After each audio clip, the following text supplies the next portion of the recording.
नमस्कार दोस्तों, स्वागत है आप सभी का डेली 11 में। कैसे हैं आप सभी। शुरू करते हैं अपनी आज की टेस्ट सीरीज। आज हमारा टेस्ट सीरीज का क्रम रहेगा भाग 164। दोस्तों, क्या आप बता सकते हैं अनुच्छेद 164 क्या है? ठीक है, जानेंगे।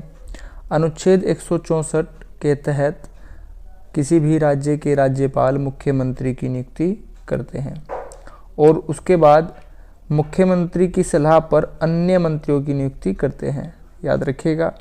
क्वेश्चन हमारा आज का क्या है? क्वेश्चन, नेहरू पर्वतारोहण संस्थान की स्थापना कब हुई थी? 4 ऑप्शन आपके पास रहेंगे।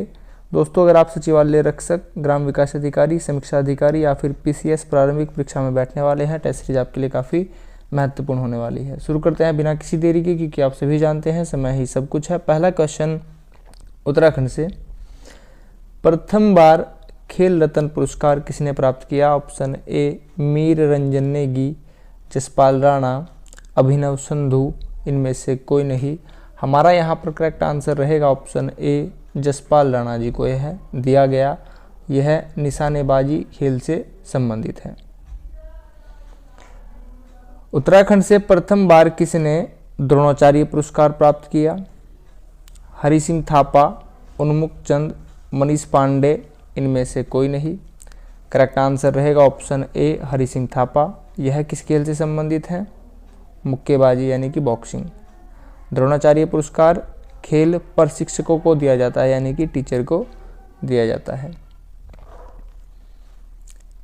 निम्न में से कौन सा युग्म सम्मिलित नहीं है? विश्वेश्वर दत्त सकलानी, वृक्ष मानव सही है। अजीत डोभाल केंद्रीय मंत्री नहीं है, यह राष्ट्रीय सुरक्षा सलाहकार हैं। वर्तमान में भी यह राष्ट्रीय सुरक्षा सलाहकार के पद पर हैं। आंसर होगा ऑप्शन बी।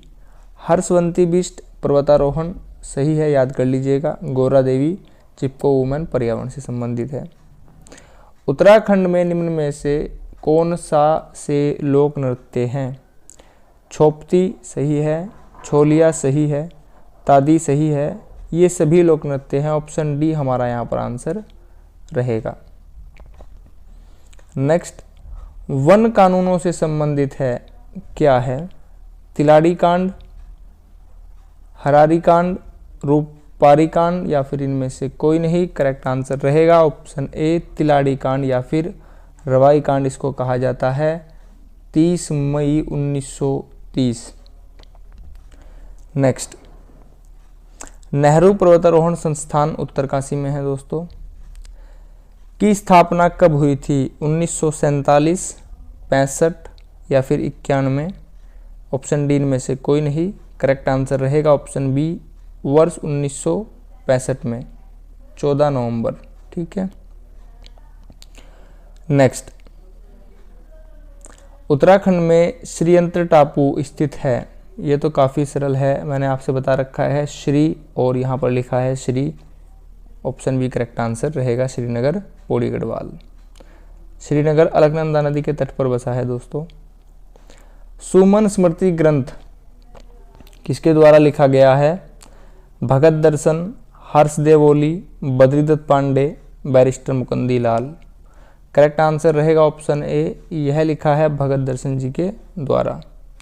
भगत दर्शन जी ने 1939 में क्रम भूमि भी प्रकाशित की थी दोस्तों। क्रम भूमि भैरवदत्त धुलिया के साथ। ठीक है। क्रम भूमि लैंसडाउन पौड़ी से प्रकाशित हुई थी।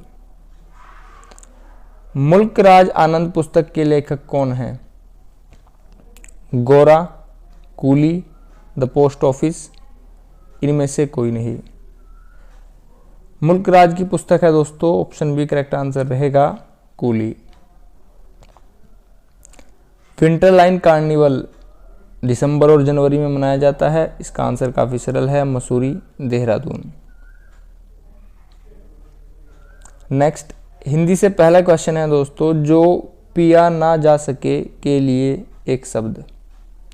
जो पिया नहीं जा सकता है, अपय, अखंड, अबाध, अतीत। बताइए। आंसर होगा अपय। जो पिया नहीं जा सकता अपय, जो पिया जा सकता है पय। ठीक है। जो इस लोक में संभव ना हो, लोक में संभव ना हो, अवैध, अलौकिक, अभेद्य, अपूर्व। आंसर आप समझ रहे होंगे, अलौकिक होगा। नेक्स्ट, निम्नलिखित में से अधोजल शब्द का संधि विच्छेद क्या होगा?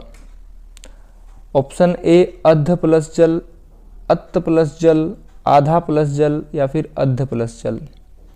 दोस्तों आधा तो यहाँ पर नहीं होगा, ना ही यहाँ पर अत होगा। या तो आंसर ए सही है या डी सही है। यहाँ पर प्लस की कमी है, आंसर ए नहीं है। करेक्ट आंसर होगा अध प्लस जल। संधि कौन सी होगी? विसर्ग संधि। जहाँ पर ये दो बिंदु आ जाते हैं विसर्ग संधि होती है। यदि किसी वाक्य में कोई स्वतंत्र वाक्य का प्रयोग किया गया हो तो निम्नलिखित में से कौन सा विराम चिन्ह लगेगा? अगर कई सारे स्वतंत्र वाक्य हों, अर्धविराम, अल्पविराम, अपूर्ण विराम या निदेशक। हमारा यहाँ पर करेक्ट आंसर रहेगा ऑप्शन ए अर्धविराम। दोस्तों पटवारी लेखपाल की जो परीक्षा हुई थी 8 जनवरी में, उसमें क्वेश्चन आया था अल्प विराम का चिन्ह क्या होता है? तो ये रहा यहाँ पर जो आपको ये ऐसे दिख रहा है। इनके चिन्ह भी याद रखिएगा, अर्धविराम, अल्प विराम, अपूर्ण विराम और निदेशक। ठीक है, आगे बढ़ेंगे। माथे पर बल पड़ना मुहावरे का अर्थ क्या होता है? कभी कभी वीडियो लेट हो जाती है तो आपके माथे पर बल पड़ जाते हैं, तो बताइए क्या अर्थ होगा इसका? परेशान करना या परेशान होना, विलंब होना, कलंक लगना। ऑप्शन सी और डी तो नहीं है। या तो आंसर ए है या बी है, बताइए दोस्तों। माथे पर बल पड़ना यानी कि परेशान होना। नेक्स्ट, जीके से क्वेश्चन है। क्वेश्चन थोड़े से कठिन होंगे, देखेंगे। ईस्ट इंडिया कंपनी को नियंत्रित एवं नियमित करने के लिए निम्नलिखित में से कौन सा अधिनियम लाया गया? 1781 सेटलमेंट एक्ट, 1773 का रेगुलेटिंग एक्ट, 1858 का भारत शासन अधिनियम, 1773 ईस्वी का अधिनियम। हम मान के चलते हैं दोस्तों हमसे इसका आंसर नहीं आता है, तो क्या करेंगे? देखिए ऑप्शन ए और सी निकल जाएगा, क्योंकि यहाँ पर ऑप्शन बी और डी सेम से दिखाई दे रहे हैं। 1773, 1773। अब इनमें से सही आंसर क्या होगा? यहाँ पर लिखा है 1773 ईस्वी का रेगुलेटिंग अधिनियम। ऑप्शन बी हमारा यहाँ पर करेक्ट आंसर हो जाता है। ठीक है दोस्तों, भारतीय संविधान की किस अनुसूची में कहा गया है कि राज्यों और संघ क्षेत्रों का राज्यसभा में प्रतिनिधित्व का विवरण दिया गया है? अनुसूची 4, 5, 7 या फिर 6।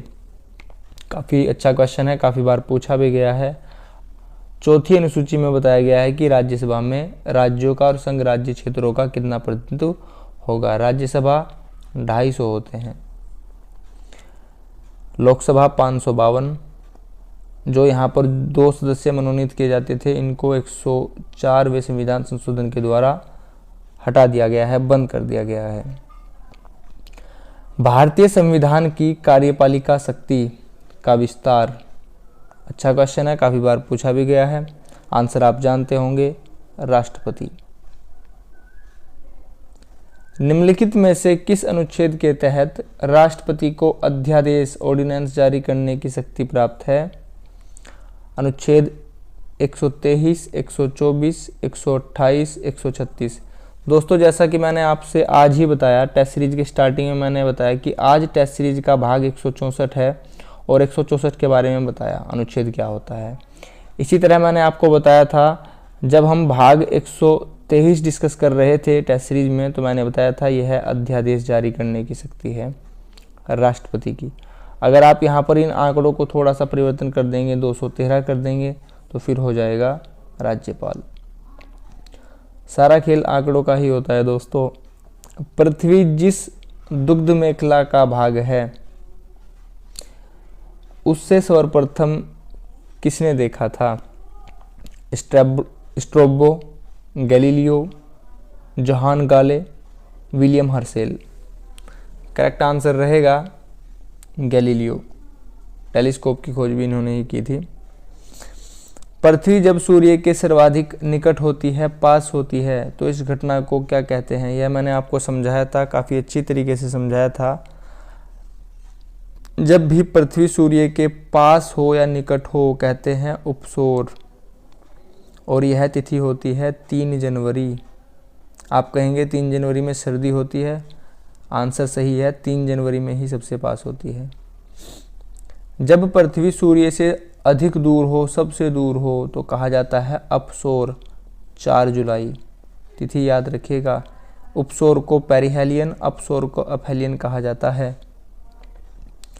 नेक्स्ट, वर्ष 2011 की जनगणना के अनुसार भारत में सर्वाधिक जनसंख्या किस राज्य की है? उत्तर प्रदेश की है दोस्तों।